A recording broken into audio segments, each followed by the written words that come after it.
Hello, Lovey. So today we finally move out from our apartment and move in sa amuang new house sa Talaytay. So we actually rented a truck to carry all our things.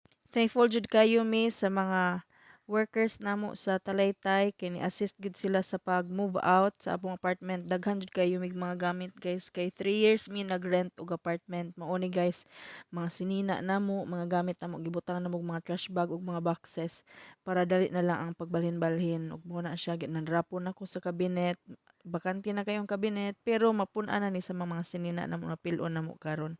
And mo na gipang butang na ang mga cabinet sud sa kwarto para mahinay-hinay na namo og pamilo ang mga sinina. Ang sinina jud ang kinadaghanan ug pinakadugayan na namo na fix kay daghan jud kay mig sinina guys. Balig upat ka tawo. Sinina sa upat ka tawo. Then kani ang table ni kids sa gaming gifix and mo na siya pagka panihapon nagtapok-tapok mi nagtagay sila after dinner nagsabaw mi kinilaw, nagsinugba. Thank you so much for everyone na nag-help namo.